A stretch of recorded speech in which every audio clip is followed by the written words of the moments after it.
Hi, I'm Carla Budarak and welcome to Behavior Communicates. Would you like to know how you could help your student comprehend material, study for tests, and have some help with answering questions? I listened to this marvelous presentation by Katie Chhu called Supporting Comprehension Through Note-Taking, and she had some wonderfully simple visual supports that I'd like to share with you. Before you proceed with these visual strategies, the first thing you will want to do is to get some buy-in from your students by supplying the why behind this kind of note-taking. The selling points are that your students will be able to use these things for better comprehension of the material, for writing papers, and for taking tests. So the strategies are highlighting, margin notes, two-column notes, paraphrasing, and summarizing.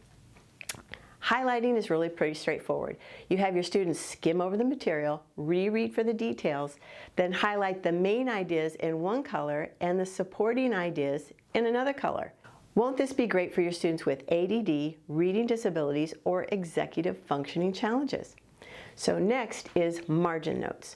This is simply a strategy where you have your student paraphrase information from the content in the margins.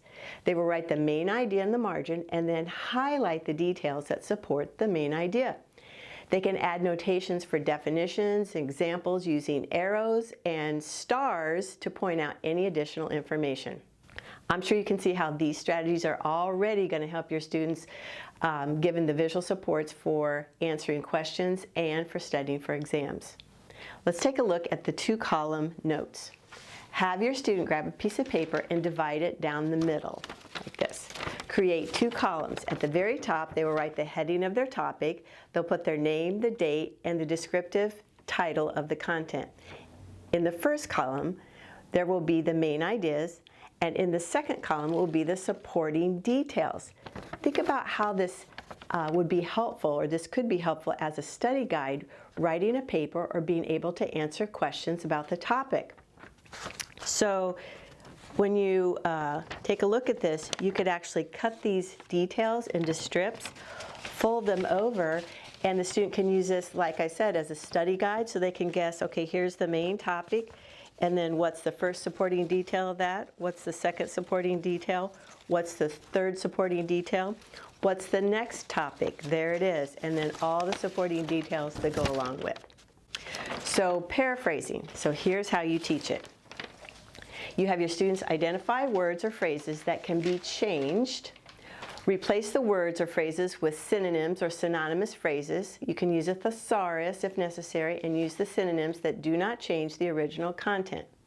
Then have the student rearrange the structure of the original content without altering the meaning. So paraphrasing also helps students to avoid only quoting the author rather than understanding that author's message. Your students who do not grasp the material will struggle with paraphrasing it, which is why you want to start your students' instruction with easier, familiar material before you expect them to be able to paraphrase more complicated text.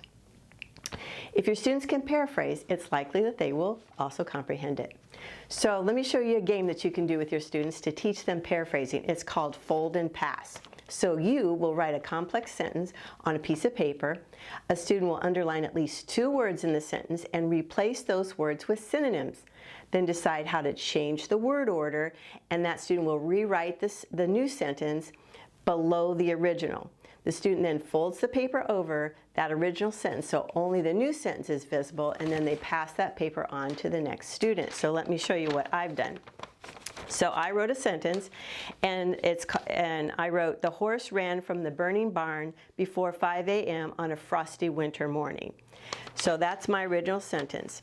So then the next person can choose to say underline ran and burning, rearrange the sentence, and then here's an example that I gave. "The barn was blazing before 5 a.m. on a frosty winter morning as the horse sprinted away from it." So that's the new sentence. This one's covered up. The original sentence is covered up. Then this student would pass the page like this on to the next student. The next student would pick two words from this sentence to underline and change, then rewrite the sentence, the order of the sentence, fold the first sentence, or the last sentence down with their sentence and pass it on to the next student. The same procedure, of course, is then done until all the students have had a turn. Once the last student has written their sentence, the teacher then unfolds the paper and discusses with the students to see if the original meaning was maintained. So you have an idea if they can actually paraphrase. So finally, there's summarizing the entire piece. So you're going to have students write a topic sentence, and then they can use this column notes to do this. So they can look at their column notes and turn the main ideas on the left column into sentences by including supporting details from the right column, using all of those details and using transitional words like, for example, in addition to, nevertheless, however, likewise, first, finally, things like that, to connect the main ideas together in the original order. The students will then write a concluding sentence that restates the topic sentence, and then the students make sure that the summary is paraphrased and that it reads clearly and smoothly. So I hope this helps you to help your students with note-taking so that comprehension, writing, assignments, and exams are more successful. Thank you so much for joining me here at Behavior Communicates. Just remember, the more we know about how to help the student or the child we love, the better quality life they will have. If you like this video and you want to be in the know, sign up for Behavior Communicates. You'll automatically get a weekly video and blog plus other resources that I only share with my subscribers. Please like this video, leave a comment below, and share it with all of your parents, your teachers, your friends, and your coworkers on Facebook, Twitter, and all your other social media. You take care, and I'll see you next time.